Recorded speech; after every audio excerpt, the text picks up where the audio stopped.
Hello, everybody. I am so excited to welcome you to From My Heart to Yours. I'm Helen Hillix, intuitive counselor and spiritual coach, and your host. So let's get started.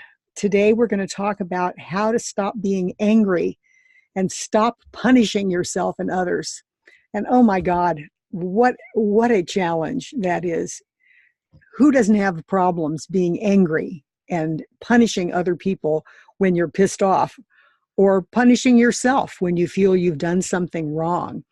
And wouldn't it be unbelievably wonderful if we could find a way to stop being angry and stop punishing ourselves and others when we feel hurt or upset? Well, I'm here to tell you today, guys, there is a way. I have a 11-step process that I'm going to take you meticulously through and teach you exactly how to do it. And first, I want to tell you a few stories, give you a few examples of how it happens and how easy it is to get incredibly angry and punish and separate from somebody who has hurt you. My favorite story is about guys that would say to their wives or their girlfriends, "God, honey, your ass looks huge in those pants." And it's like, "Oh my God, what an asshole." It would be my first response, or many people's first response. And what if we could stop that response? But it's just absolutely second nature.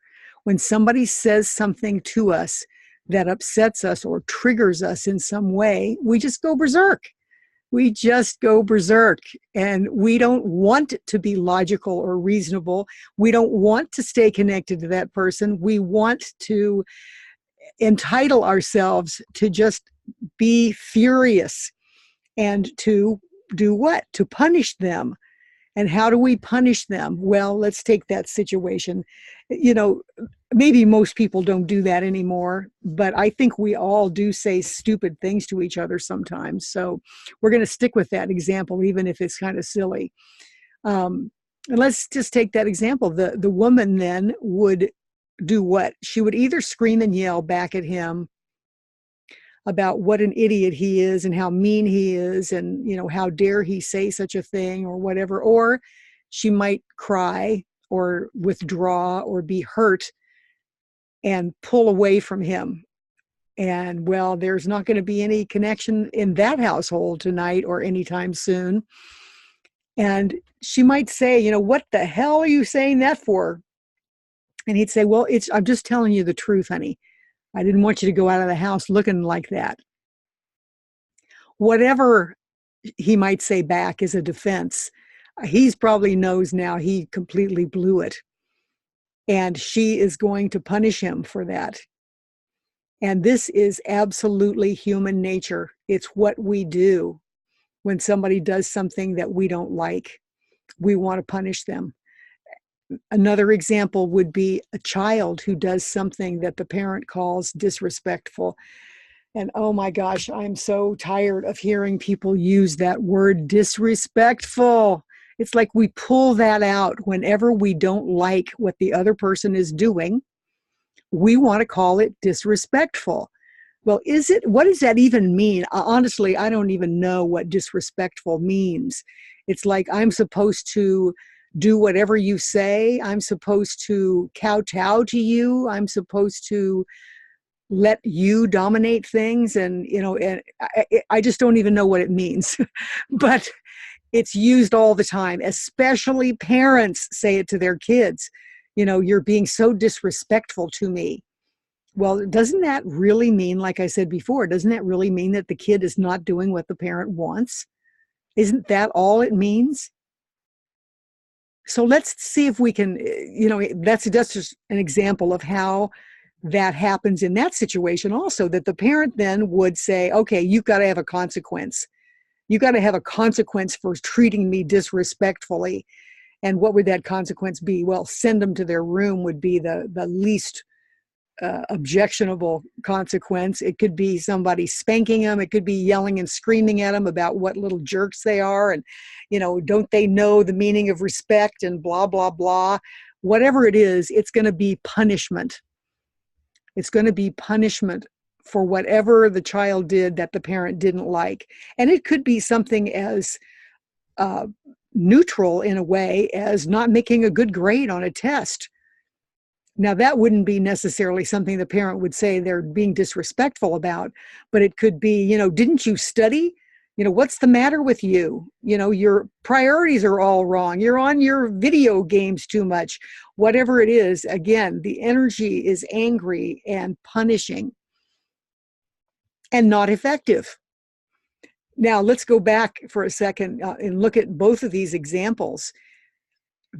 Whether you're talking about the guy who says your ass is too big, or the parent who says you're being disrespectful or lazy or whatever it is and you need to be punished, either way we look at it, it's the typical way that people handle it is just not working.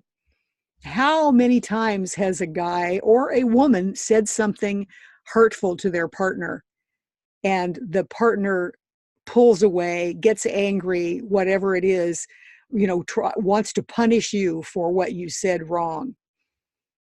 And does it change anything? No. Let's take your ass looks big in this outfit example. He says this, the woman pulls away, rejects him, withholds love, withholds sex, withholds herself from him. And how does that make him feel? It makes him feel rejected. It makes him feel less than. It makes him feel unloved. It makes him feel maybe insecure. And what's going to be the consequence of that? He's going to feel alone and upset and unhappy. And what kind of behavior is that going to lead to? Is that actually going to cure him of saying hurtful things to be punished by his partner? No. It's going to make him say more hurtful things because he's hurt in return. So it's this vicious cycle that just keeps going and going and going. And then she gets her feelings hurt again when he says something hurtful again, and she punishes him again. And this is the basis of marital separation and discord, is these vicious cycles that we get into of one person doing something we don't like and the other person punishing them for that, and then that backfiring and making the person feel worse about themselves and more likely to say something hurtful. And let's go then over to the child example. The parent wants the child to learn. The parent wants the child to stop doing this, whatever this behavior is that they don't like. And so they punish them and ostracize them, usually send them to their room, keep them off of their video games, not let them be with their friends, whatever it is. It usually involves isolation. Again, how does that impact the child? It makes the child feel like their life's not worth living, that their parents are mean, that they don't understand the child. The parents don't understand the child. They feel misunderstood. They feel rejected. They feel less than, especially if it's about a bad grade. A child already feels bad about not making a good grade. I don't care what they say to you that they don't care. They really do care. So if we punish our children for things like that, then they feel even worse about themselves. And are they likely then, from that feeling worse about themselves place, are they likely to step up and all of a sudden make good grades because you made them feel bad about themselves and punished them? It doesn't work that way, does it, guys? I'm sure you've all heard that saying about the definition of insanity is doing the same thing over and over again, expecting a different result. Well, I hate to tell you, but by that definition, we are all absolutely insane because we keep doing the same things over and over and over again, expecting a different result. So I'm here to say there is a different way to do it. There is a different way to do it. We can stop being angry, and we can stop punishing ourselves and others. Now, let me give a brief example, too, of punishing ourselves. I think everybody knows what we're talking about there, but let's just talk about it for a second as a separate example, because it's a very painful thing that we do also. I know that I have done things, made mistakes with people, with clients, as well as my husband and my daughter, and everybody. I've made mistakes with everybody. Who hasn't?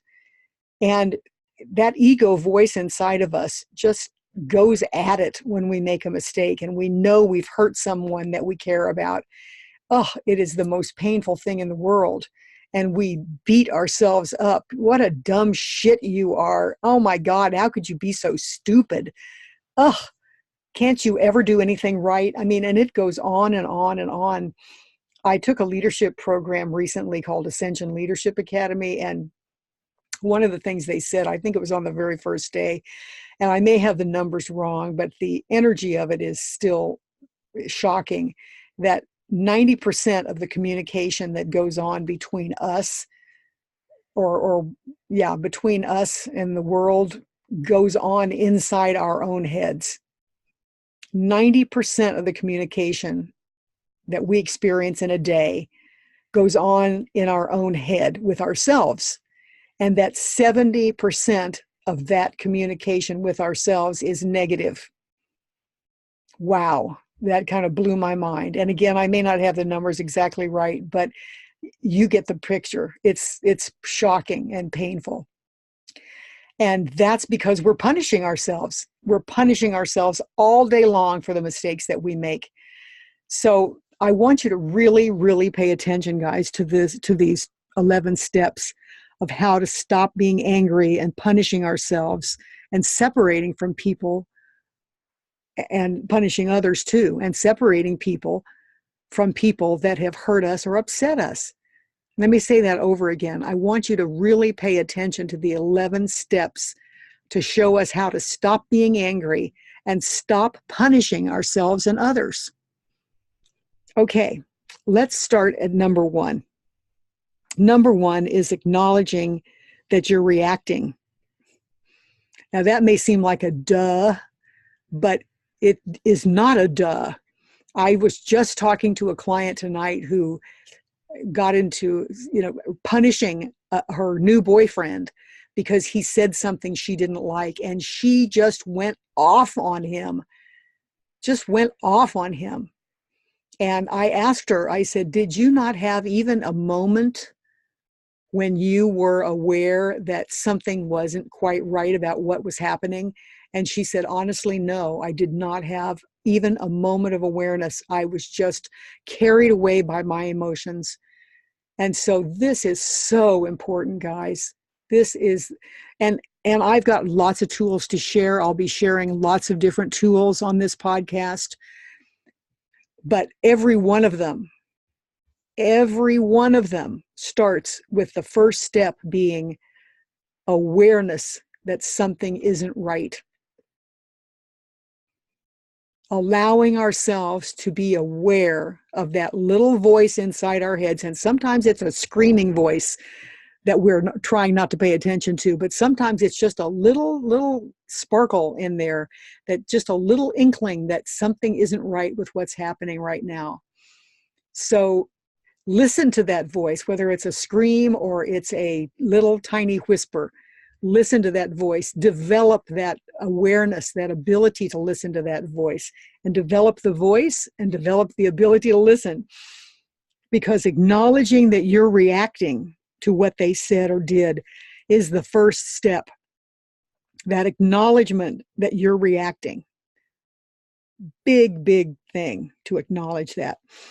The number 2 is stop talking. Stop talking. Stop rolling your eyes. Stop making that self-righteous snort that I definitely do sometimes, like, making those such self-righteous responses, whatever it is, or you may be yelling or screaming back at the person or stomping off. But whatever it is, once you become aware that you're reacting to something that has happened, stop whatever it is that you're doing. Just stop it right dead in your tracks. And it may be something subtle like rolling your eyes, and it may be something like screaming and yelling. But stopping is the second step. And it is, again, a very, very important step, is to stop. And then take a deep breath. Take a deep breath and focus on relaxing your body.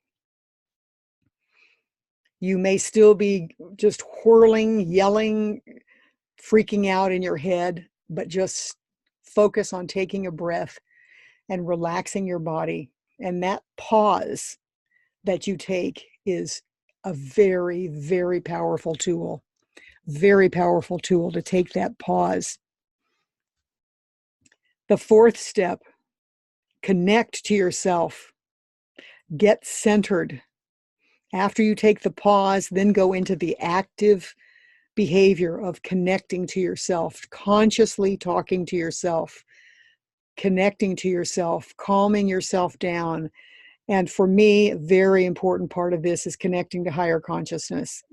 Connect to God. If you believe in God, if you don't believe in God, connect to whatever you believe is a higher power. It can be just nature. Let yourself see a scene of beautiful trees or the ocean. So whatever it is that brings you to a centered place, that helps remind you that you are part of something much bigger than yourself, put things in perspective. That is also very powerful and important step, and that's step number 4. Step number 5 is what I was just talking about. I'm getting a little ahead of myself, is that, gain perspective. Gain perspective from that connection to yourself, and then actually have the active thought of, this is just one incident in a lifetime of experiences. This is just one incident. And one trick that I've heard of a long time ago was to see yourself sitting on a cloud and looking down at yourself and the other person and see how tiny, tiny they are way down there. And that sometimes helps you get that detached perspective that you need to really shift the energy. Number 6 is remember your intention to stay connected to the person. Obviously, this is vital. Everybody says this, that relationships are what make our lives worth living. And I totally believe that. Relationships are the foundation of a happy life. And our ego tells us that we don't care about connecting. This other person's an asshole. Let's not bother cleaning this up. You have every right to be angry. Just stay angry. It makes you feel powerful. All of those thoughts are going to go through your head.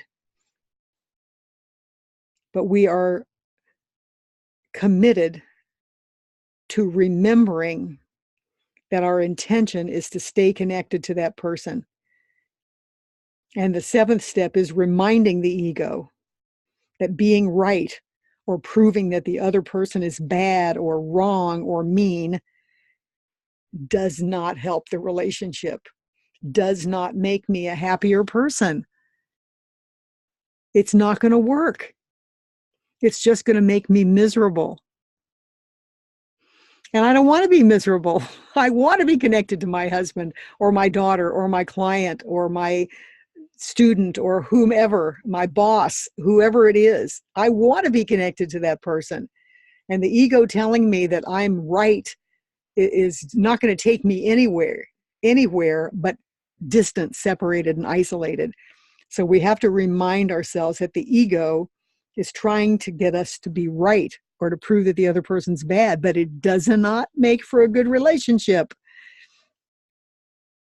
Number 8, look at that other person with compassion and caring. Even if the other person is the one that said your ass looks big in those pants,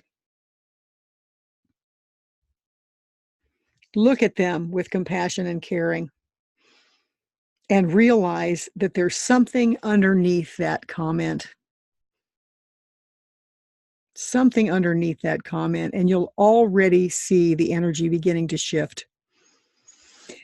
And the ninth step, and this is where it starts getting really active and challenging. Well, I guess the other steps are challenging too, really, but you need to ask the person, you get to ask the person, I wonder why you did that or said that. And again, let's take the example of the guy saying your ass looks big. Even if your ass is big, you've got to remember too that it's not about you, that something's going on inside that person that's making them behave that way.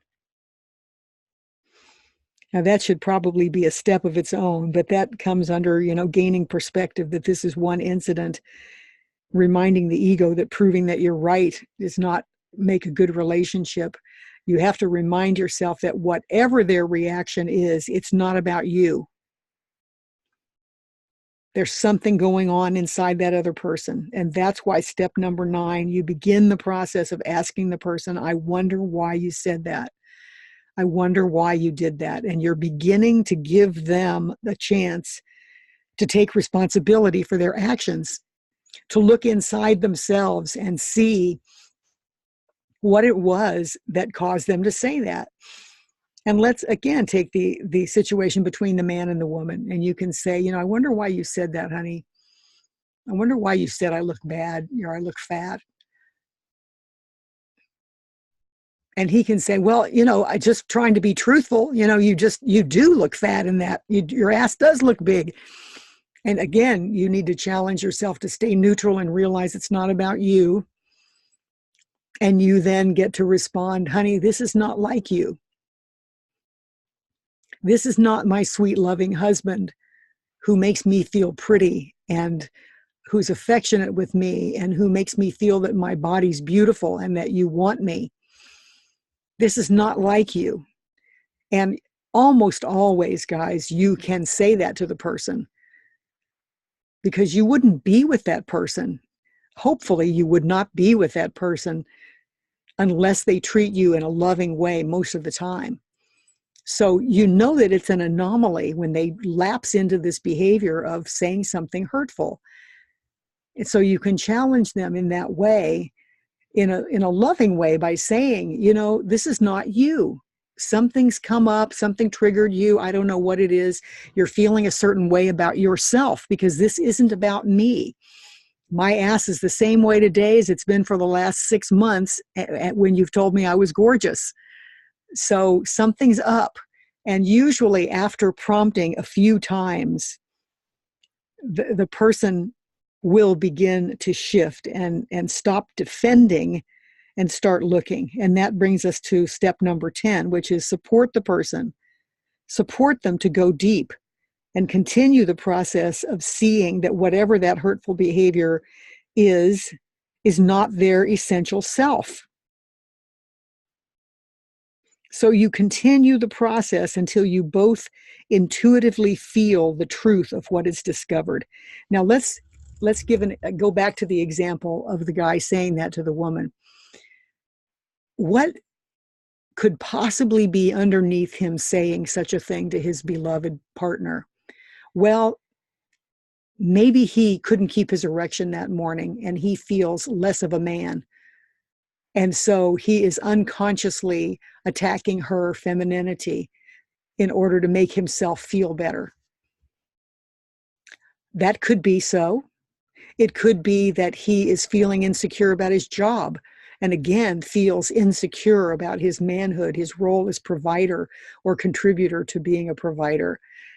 And he wants to cut her down. And again, probably not consciously. It just slipped out of his mouth.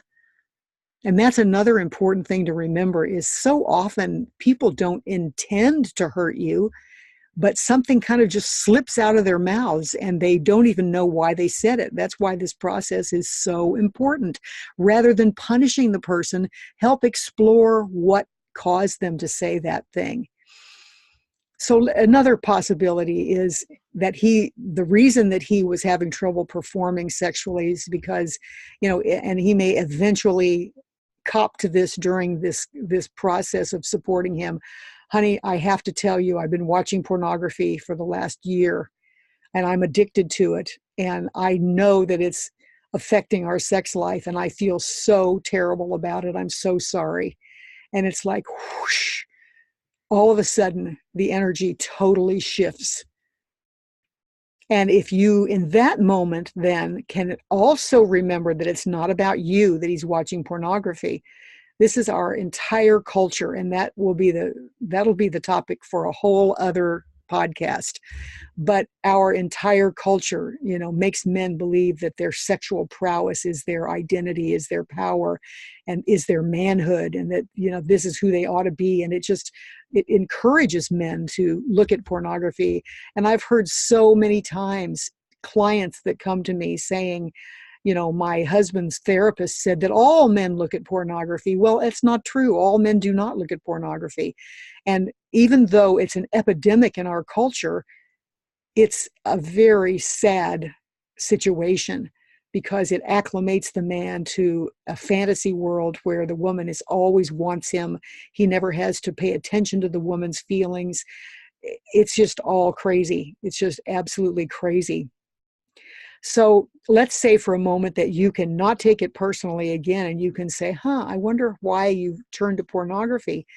And that leads to a whole other conversation. He may say, I've been feeling really inadequate in my career, and I don't know what to do about it. I make good money, but I feel stuck. I feel dead. I feel bored, and I was looking for some excitement. So it could lead to this very deep conversation. And what an opportunity for intimacy is that. It's amazing, the opportunity for intimacy that can come from him saying, your ass looks big in those pants. It just blows my mind how it can turn out so amazingly differently if we use this process.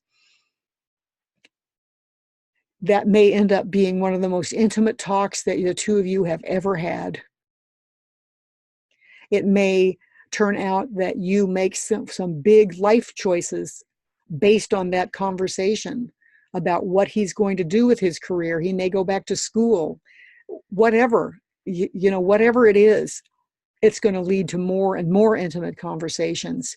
And both of you then, this is the 11th step, is to relax and enjoy the empowerment that comes from the process and your mutual ability to clear upsetting situations.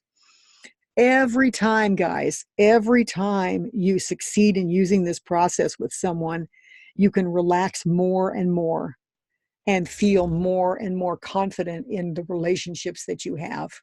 And I think you can see by my telling this long, involved story how powerful this tool is and how much difference it can make in the outcome of our relationships.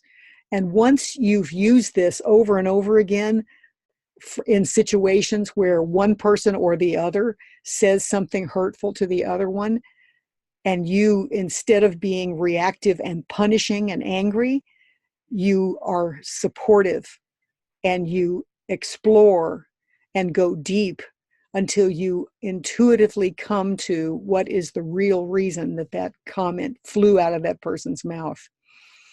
And then it's like the trust you have between each other is amazing. You totally trust that other person, that even when you say something hurtful, they're going to be there to support you. And vice versa, that when they say something hurtful, you're going to be there to support them. And that is the essence of a great relationship, guys. And I'll add a side note. That is the essence of great sex, is when you feel relaxed and trusting of the other person. That is the essence of good sex. So this tool is a powerful, powerful tool that I really want to encourage you to use. And the same thing, let's go back to with the kid. And let's say that they didn't make a good grade or they did something that you consider disrespectful. use the same techniques, guys.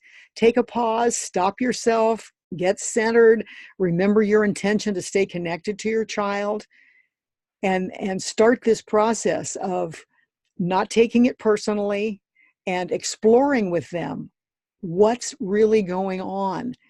Now, sometimes with a child, it can be a little tricky because they don't have a lot of insight sometimes. But you know what? If you teach them this process as young children, even if they cannot articulate what really triggered them, you'll come up with something. Maybe you and your husband have been fighting a lot and the child feels stressed and can't concentrate at school or is fighting with kids at school. You can help them often by reflecting on what you notice in your own home. Is the fighting that Dad and I are doing in front of you, is that affecting you? And they may be able to say, yes, I hate it, Mom. So you can help them come up with things. You know them, and you know what's going on in their lives usually. Is it because you're fighting with Johnny and he's not your friend anymore? Yes, that's really bothering me. I feel alone at school. So whatever it is, if you help them reflect on what is going on underneath the surface that has triggered them to not do well at school or at home, whatever the case may be, then you have not only helped them resolve this current situation, and you can ask them, what would be supportive? How can I support you? What do you need? And in doing that, then the child doesn't feel alone anymore with the problem. And the same thing goes for them. That's step 11 of being able to relax into their lives and in their relationships. When they know how to use this process and they know how to go inside and really get what's going on with them, and they'll get better and better at it the older they get. But if they understand those dynamics, that bad behavior comes from some pain, some discomfort under the surface, then they can apply that with their friends at school.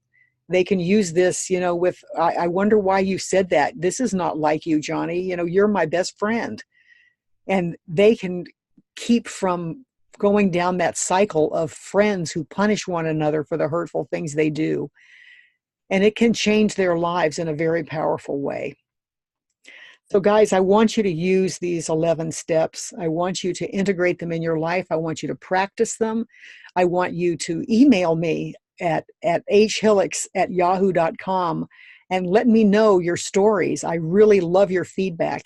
And I want you to follow me on Instagram at Helen Hillix, HILLIX, and Facebook, Facebook.com/Helen Hillix.